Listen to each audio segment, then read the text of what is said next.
চট্টগ্রামে একটি ভবনে ভয়াবহ বিস্ফোরণে ক্ষতিগ্রস্ত 20টি ফ্ল্যাট, 4 জন দগ্ধ। চুলা থেকে এই ঘটনা ধারণা পুলিশের। খুনের 8 মাস পরও সচল মৃত্যুর মোবাইল সিম, কল দিলে মিলছে অপরিচিত কণ্ঠ, দ্রুত উদ্ধারের দাবি পরিবারের। কাল ইঞ্জিনিয়ার্স ইনস্টিটিউশনের 57তম কনভেনশনে যোগ দেবেন প্রধানমন্ত্রী। অংশ নিচ্ছেন 3000 প্রকৌশলী।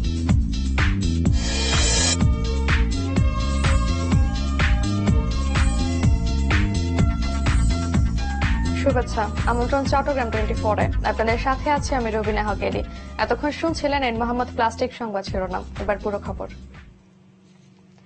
চট্টগ্রামের দেওয়ান বাজারের একটি বাড়িতে ভয়াবহ বিস্ফোরণের ঘটনা ঘটেছে। এতে 2 নারী সহ দগ্ধ হয়েছে 4 জন। এর মধ্যে 2 জনের অবস্থা আশঙ্কাজনক। বিস্ফোরণে ক্ষতিগ্রস্ত হয়েছে এই ভবন এবং আশেপাশের 20টির মতো ফ্ল্যাট। প্রাথমিকভাবে পুলিশের ধারণা, গ্যাসের চুলায় লিকেজ থাকায় এই বিস্ফোরণ ঘটেছে। তবে অন্য কোনো কারণ আছে কিনা সেটিও খতিয়ে দেখার কথা বলছে পুলিশ। ভোর 5টার দিকে বিস্ফোরণের এই ঘটনা ঘটে চট্টগ্রাম নগরীর দেওয়ানবাজার নিরাপদ হাউজিং এর এই বাড়িটির 3য় তলার একটি ফ্ল্যাটে। এর পরপরই সেখানে আগুন ধরে যায়। বিস্ফোরণ এতটাই ভয়াবহ ছিল যার আঘাতে পুরো বাড়ির দরজা জানালা ভেঙে পড়ে। ক্ষতিগ্রস্ত হয় আশেপাশের বাড়িতেও। রাস্তায় ছড়িয়ে ছিটিয়ে পড়ে ঘরের নানা জিনিসপত্র। আতঙ্কিত হয়ে পড়ে আশেপাশের মানুষ। ফজরের আজানের আগে আগে আমরা বিকট একটা আওয়াজ হয়, আওয়াজের পরে দেখতেছি আমরা আসবাবপত্র জিনিস সবগুলো আমাদের গায়ের পরে, মানে ওইরকম অবস্থা আর কি। এরপরে দেখতেছি এখানে পাশের সামনের বিল্ডিং এতে আগুন জ্বলতেছে। এরপরে আমরা সবাই নিচে নেমে গেছি। আমরা তো ঘুমেছিলাম, দেখি যে একটা বিকট একটা আওয়াজ হয়েছে। এরকম আওয়াজ ছোটবেলা থেকে অনেক আওয়াজ দেখছি, এত বড় আওয়াজ আর শুনিনি। যখন হয়েছে ওই দেওয়ালটা ভেঙে এখানে ওইদিকে রুমে ক্ষতি হয়েছে। বিস্ফোরণের পর দ্রুত আগুন নিয়ন্ত্রণে আনে ফায়ার সার্ভিস। প্রাথমিকভাবে পুলিশের ধারণা, রান্নাঘরের চুলায় গ্যাস লিকেজ হয়ে এই ঘটনা ঘটেছে। শুধুমাত্র আগুনেতে এত বড় ঘটনা ঘটার কথা না, জানলাগুলো ভেঙে যাওয়ার কথা না। এটা অ্যানালাইসিসে আমাদের কাছে এখন পর্যন্ত যে এই গ্যাসের এক্সপ্লোশন থেকে এটা ঘটছে, আদার্স কোনো আলামত আমাদের কাছে এখনো নাই। তথাপিও আমরা আরো নিশ্চিত হওয়ার জন্য আমাদের অন্যান্য টিমগুলো, এক্সপার্টাইজ টিমগুলো দিয়ে আমরা সবগুলো পরীক্ষা করাবো। যদি এখানে কোনো আলামত পাওয়া যায় সেক্ষেত্রে আমরা সেইভাবে এগোবো। আগুনে দগ্ধ অবস্থায় 2 নারী সহ 4 জনকে উদ্ধার করে ভর্তি করা হয় চট্টগ্রাম মেডিকেল কলেজ হাসপাতালে। তাদের মধ্যে 2 জনের অবস্থা আশঙ্কাজনক। যে 2 জন যে মহিলা আছে ওনাদের অবস্থা খুবই খারাপ বলতে ওনাদের 100% বার্ন হয়েছে। ওনাদেরকে আমরা আইসিইউতে পাঠিয়েছিলাম। আইসিইউতে অ্যাভেলেবল সিট পাওয়া যায় নাই। যে ছেলেটা আছে ওনার 25% বার্ন হয়েছে। মাদ্রাসা ভবন নামে 6 তলার এই ভবনটিতে থাকে 35টি পরিবার। ভবনটি আনোয়ারা উপজেলার রায়পুর আরেবিয়া খায়রিয়া এতিমখানার নামে দান করা। এই ভবনের অর্থায়নে পরিচালিত হয় মাদ্রাসাটি। রনি দত্ত, চ্যানেল 24, চট্টগ্রাম। সাবেক পুলিশ সুপার বাবুল আক্তারের স্ত্রী মাহমুদা মিতু হত্যার পর তার মোবাইল সেটটি নিয়ে যায় দুর্বৃত্তরা। তখন সিমটিও বন্ধ পাওয়া যায়। তবে বেশ কিছুদিন ধরে মিতুর সিমে কল দিলেই তা ধরছেন অপরিচিত এক ব্যক্তি। তার সাথে কথাও বলেছেন মিতুর বাবা মা। তবে ওই ব্যক্তি নিজের পরিচয় দিতে রাজি হননি। অথচ বিষয়টি নিয়ে কোনো তোড়জোড়ি নেই পুলিশের।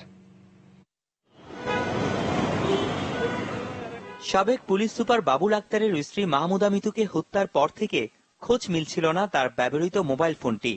বন্ধ ছিল সিমটিও। মামলা তদন্তের স্বার্থে এই মোবাইল দরকার বলে জানিয়ে আসছিল পুলিশ। তবে হত্যার দীর্ঘ 8 মাসেও মিতুর ফোনটি উদ্ধার করতে পারেনি পুলিশ। এর মধ্যে অবাক ব্যাপার হচ্ছে, মিতুর ব্যবহৃত সেই মোবাইলটি এখন সচল। তার স্বজনদের কাছ থেকে নম্বর নিশ্চিত হওয়ার পর এই ফোনে কল দিলে রিসিভ করেন এক ব্যক্তি। যদিও তার পরিচয় জানতে চাওয়ায় বিচ্ছিন্ন করে দেন সংযোগ। হ্যালো, আসসালামু আলাইকুম। আসসালামু আলাইকুম, কে বলছেন? কে বলছেন? আমি এই ফোন নাম্বারটাতে করেছি আর কি। এই ফোন নাম্বারটা কার সেটা জানার জন্য। বিষয়টি স্বীকার করেন মিতুর বাবা মাও। তারা জানান, বেশ কিছুদিন ধরে সচল আছে নম্বরটি। কেবল তাই নয়, এই ফোন ব্যবহারকারীর সাথে একাধিকবার কথাও হয়েছে তাদের। ওই লোকটা বলছে আমি সিএনজি চালক, আমি মগবাজার আছি, আমবাগান আছি। আমি বলছি আমি মামা ডাকছি তাকে, মামা আপনি নাম্বার কোথায় পাইলেন? সে বলছে ওই কথাই যে আমি হাতের জিলে পাইছি। আমি বলছি মামা আপনি জানেন আপনার বোন যে মারা গেছে, এই কথা কি আপনি জানেন? কি বলছেন? আমি আপনার বোন মারা গেছে আপনি জানেন না? কোনো কথা বললো না। প্রশ্ন উঠেছে, মৃত্যুর ফোন ব্যবহারকারী কে এই ব্যক্তি? আধুনিক প্রযুক্তি থাকা সত্ত্বেও কেন ফোনটি উদ্ধারে এত সময় লাগছে? এটা অনেকদিন আগেকার কথা। এই বিষয়ে আমাদের টিম কাজ করছে এবং শুধু এখানেই নয়, আরো অন্যান্য যারা আমাদের আইটি এক্সপার্ট আছে তাদের নিয়েও আমরা বিষয়টি নিয়ে কাজ করছি। এখনো ট্রেস হয়েছে মোবাইলটা, বা আরো কিছু আনুষঙ্গিক কিছু কাজ আছে, সেই কাজগুলো করার পরে হয়তো আমরা এই বিষয়ে আরো স্পষ্ট কথা বলতে পারবো। গেল 5 জুন নগরী জিএসি এলাকায় খুন হন মাহমুদা মিতু। গেল প্রায় 8 মাস ধরে রহস্য ঘেরা চাঞ্চল্যকর এই হত্যা ঘটনা। রনি দত্ত, চ্যানেল 24, চট্টগ্রাম। চট্টগ্রামে কাল শনিবার অনুষ্ঠিত হবে ইঞ্জিনিয়ার্স ইনস্টিটিউশন বাংলাদেশের 57তম কনভেনশন। সকাল 11টায় এই কনভেনশনের উদ্বোধন করবেন প্রধানমন্ত্রী শেখ হাসিনা। এরই মধ্যে শেষ হয়েছে কনভেনশনের সব ধরনের প্রস্তুতি, সাজানো হয়েছে অনুষ্ঠান স্থল। সকালে আয়োজিত সংবাদ সম্মেলনে আয়োজকরা জানান, কনভেনশনের এবারের প্রতিপাদ্য উন্নয়নের জন্য ডিজিটাল প্রযুক্তি। 4 দিনের এই কনভেনশনের আনুষ্ঠানিকতা অবশ্য শুরু হয়ে গেছে আজ থেকেই। তাতে যোগ দিতে এরই মধ্যে চট্টগ্রামে আসতে শুরু করেছেন সারা দেশের 3000-এর বেশি প্রকৌশলী। এতে কেন্দ্রীয় কাউন্সিল সভা ছাড়া থাকছে প্রকৌশলী স্মৃতি বক্তৃতা সহ নানা আয়োজন। পুরো আয়োজনের বিভিন্ন সেশনে সংসদে বিরোধী দলীয় নেত্রী, প্রধানমন্ত্রীর উপদেষ্টা এবং বেশ কয়েকজন মন্ত্রী উপস্থিত থাকার কথা রয়েছে।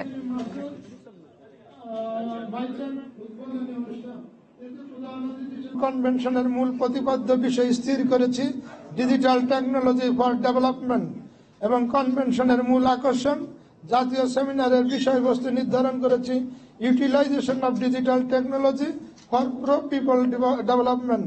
আমরা আশা করছি এই জাতীয় সেমিনারের মূল প্রবন্ধ, বিশিষ্ট জনদের উপস্থাপনা, আলোচনায় বিশ্ব উন্নয়নের প্রেক্ষাপটে আমাদের প্রকৌশলীদের ভূমিকা ও করণীয় সম্পর্কে সম্যক অভিহিত হবে।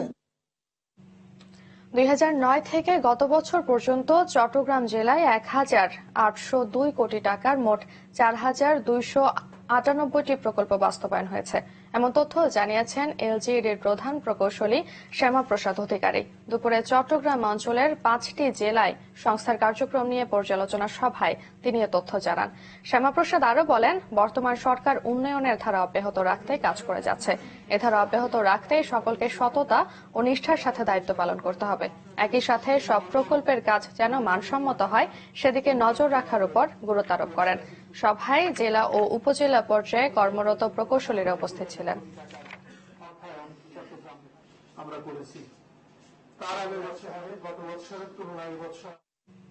এবার নিচ্ছেন মোহাম্মদ প্লাস্টিক বিরতি, ফিরে এসে থাকছে। একটি রাবার ড্যাম বদলে দিয়েছে পানছড়ির কৃষি ব্যবস্থা, বেড়েছে পর্যটন সম্ভাবনা।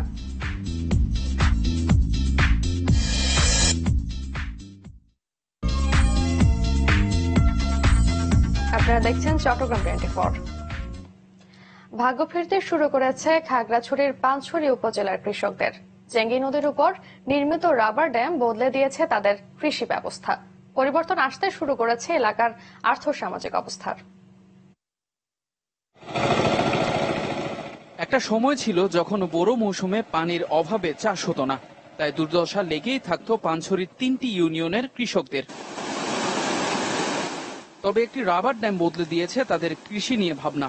পানছড়ি সদরের শান্তিপুর এলাকায় নির্মিত এর ড্যামের মাধ্যমে প্রায় 600 হেক্টর জমিতে এখন বোরো ধানের চাষ হচ্ছে, বেড়েছে অন্যান্য ফসলের চাষও। তাতে মোট 1140 হেক্টর জমিতে ফসলের চাষ হাসি ফিরিয়েছে কৃষকের মুখে।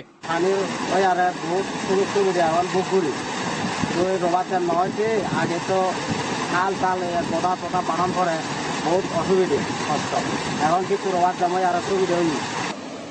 80 মিটার দীর্ঘ আর 13 মিটার উচ্চতার এই রাবার ড্যাম শুধু কৃষির উন্নয়নে সহায়তা করছে না, বরং খুলে দিয়েছে পর্যটনের নতুন সম্ভাবনা। কেননা এখন প্রতিদিনই এই ড্যামে বেড়াতে যায় অনেক মানুষ। সেই সাথে পর্যটন কেন্দ্র শান্তিপুর যাওয়ার পথটাও সহজ হয়েছে। ড্যাম রক্ষণাবেক্ষণও করছেন স্থানীয়রা। রাবার ড্যাম হওয়াতে আমরা এই পানছড়ি এলাকায় 3টা ইউনিয়নের কৃষকরা খুব সুবিধা পাচ্ছি। আগেকার যে যতগুলো বড় চাষ করা হয় বর্তমানে অনেক গুণে প্রায় 600 হেক্টর বড় চাষের উপযোগী হয়েছে।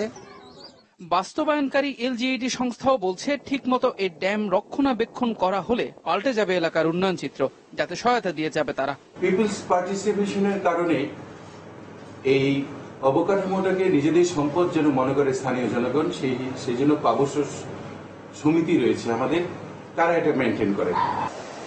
ড্যামটি নির্মাণে ব্যবহার করা হয়েছে চীনের প্রযুক্তি, আর তাতে খরচ হয়েছে $4.25 কোটি। Desk report, channel 24। সুশিক্ষিত জাতিই পারে দেশের কল্যাণ সাধন করতে, এমন কথা বলেছেন চট্টগ্রাম সিটি কর্পোরেশনের মেয়র আজম নাসির উদ্দিন। দুপুরে অঙ্কুর স্কুলের 2017 সালের এসএসসি পরীক্ষার্থীদের বিদায় অনুষ্ঠানে তিনি এই কথা বলেন। মেয়র বলেন, এসএসসি পরীক্ষার মাধ্যমে শিক্ষার্থীরা জীবনের ভিত্তি গড়ে তোলে, আর দেশ গড়তে শিক্ষার্থীদের সুশিক্ষিত ও সৎ নাগরিক হবার পরামর্শ দেন তিনি।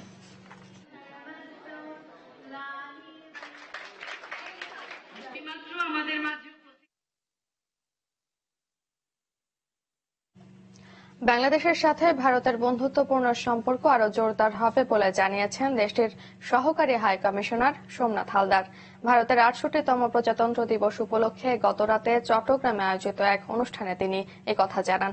অনুষ্ঠানে চট্টগ্রামের সিটি মেয়র আজম নাসির উদ্দিন বলেন, স্বাধীনতা যুদ্ধ সহ নানা কারণে ভারতের সাথে বাংলাদেশের সম্পর্ক আত্মিক, তাই দিনে দিনে এই সম্পর্ক আরো শানিত হবে।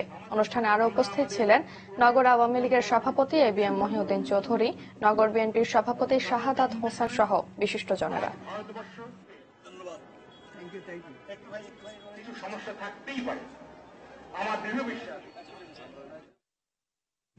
আবারও নিচ্ছেন মোহাম্মদ প্লাস্টিক বিরতি, ফিরে এসে থাকছে। ঢাকায় শুরু হলো দুদিনের আদিবাসী সাংস্কৃতিক উৎসব, প্রাঙ্গণ জুড়ে প্রাণের মেলা।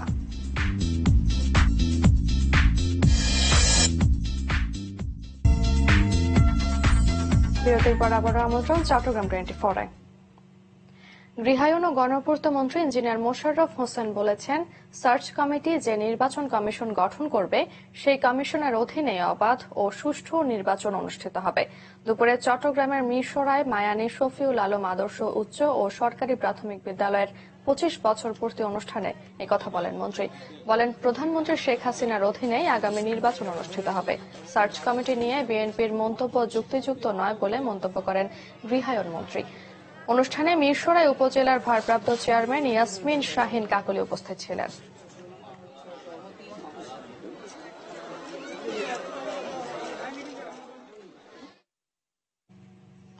শীতার্থদের মাঝে কাপড় দিয়েছে চট্টগ্রাম ওয়াসার ডিপ্লোমা ইঞ্জিনিয়ার্স অ্যাসোসিয়েশন। এ উপলক্ষে দুপুরে ওয়াসা ভবনে এক অনুষ্ঠানের আয়োজন করা হয়।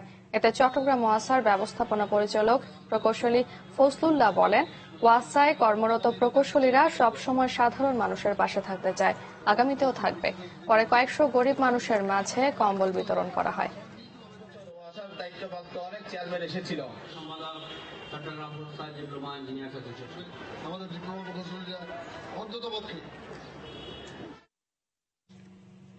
সাংস্কৃতিক বৈচিত্র্যে বরাবরই বর্ণিল দেশের ক্ষুদ্র নৃগোষ্ঠী, তাই তাদের সামাজিক সাংস্কৃতিক বহুমাত্রিকতা নিয়ে ঢাকা বিশ্ববিদ্যালয়ের চারুকলা অনুষদে শুরু হয়েছে আদিবাসী সাংস্কৃতিক উৎসব।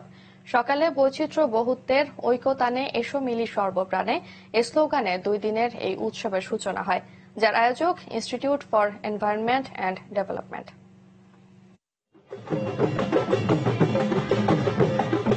তুমদা তামাকার ঘন্টির তালে অতিথিদের বরণ, প্লুং আর টিংটেক পুংচার সুর বলে দিচ্ছে চলছে উৎসব। ঢোল বাদ্য আর নাচের তালে ঢাকা বিশ্ববিদ্যালয়ের চারুকলা অনুষদ মুখর হয় আদিবাসী সাংস্কৃতিক উৎসবে। সমতল ও পাহাড়ি মিলিয়ে দেশে 45টির বেশি আদিবাসী বা ক্ষুদ্র জাতিগোষ্ঠীর বসবাস। এদের সবারই রয়েছে বর্ণিল ও সমৃদ্ধ ঐতিহ্য আর সংস্কৃতি। বৈচিত্র্যময় সংস্কৃতির এই আয়োজন পরিণত হয় এক মিলন মেলায়। আমাদের ঐতিহ্যগুলা আমরা অনেকেই জানি না, হয়তোবা সেই ঐতিহ্যগুলো আমরা দেখতে পাচ্ছি। সমতল এবং পাহাড়ে যতগুলো সম্প্রদায় আছে তার পাশাপাশি আমাদের যে এই যে সমগ্র দেশের যে বাঙালি সম্প্রদায়, ওদের সাথে তো আমাদের একটা বোঝাপড়ার যে সম্প্রীতি, সেটা তো আমরা অবশ্যই চাই। শুক্রবার সকালে উৎসবের উদ্বোধন করেন আদিবাসী নেতা সন্তুলার মা। আর প্রধান অতিথির বক্তব্যে সংস্কৃতি মন্ত্রী বলেন, পিছিয়ে পড়া ক্ষুদ্র নৃগোষ্ঠীকে এগিয়ে নিতে প্রয়োজন সবার সহযোগিতা। একদিকে যেমন তাদের বৈশিষ্ট্য, তাদের স্বকীয়তা, সেটি যেমন রক্ষা করা জরুরি, তেমনি তাদের অগ্রগতি ছাড়া, তাদের উন্নতি ছাড়া গোটা বাংলাদেশের সামগ্রিক উন্নয়ন যে সম্ভব নয়, সেটিও আমাদের উপলব্ধি করাটা খুব জরুরি।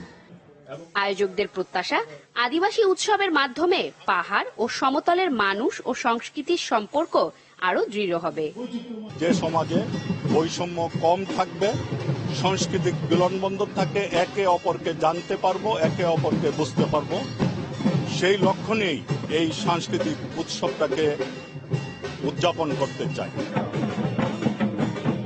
বৈচিত্র্য বহুত্বের ঐক্যতা নেই, এসো মিলি সর্বপ্রাণে। এই স্লোগানে দুদিনের উৎসবে রয়েছে আলোচনা, চিত্রাঙ্কন, লোকসঙ্গীত আর নৃত্যের নানা আয়োজন। জুমাতুল বিদা, চ্যানেল 24, ঢাকা। শেষ হলো চট্টগ্রাম বিশ্ববিদ্যালয় চারুকলা ইনস্টিটিউটের বার্ষিক চারুকলা প্রদর্শনী। এ উপলক্ষে গতকাল সন্ধ্যায় ইনস্টিটিউট প্রাঙ্গণে আয়োজন করা হয় সমাপনী অনুষ্ঠান। এতে প্রধান অতিথি ছিলেন চট্টগ্রাম বিশ্ববিদ্যালয়ের উপাচার্য প্রফেসর ইফতেখার উদ্দিন চৌধুরী। অনুষ্ঠানে বিশিষ্টজনেরা বলেন, এ ধরনের আয়োজনে শিক্ষার্থীদের সৃজনশীলতার উন্মেষ ঘটবে। প্রদর্শনীতে স্থান পায় ইনস্টিটিউটের প্রথম বর্ষ থেকে স্নাতকোত্তর পর্যন্ত 160 জন শিক্ষার্থীর 1.5 শতাধিক চিত্রকর্ম ও ভাস্কর্য। গেল 23 জানুয়ারি শিল্পী রশিদ চৌধুরী আর্ট গ্যালারিতে শুরু হয় এ আয়োজন।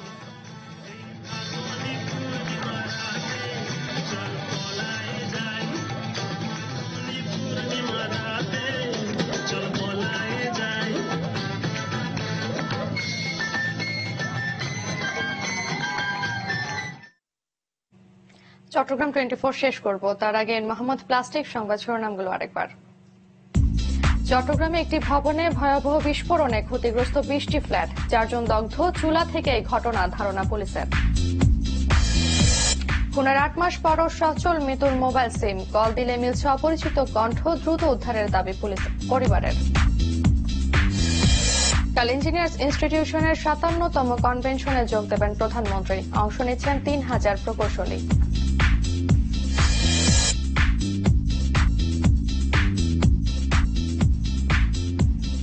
এই ছিল চট্টগ্রাম 24 সন্ধ্যার আয়োজন। 6টায় দেখবেন দেশ 24। এতক্ষণ সাথে থাকার জন্য ধন্যবাদ সবাইকে।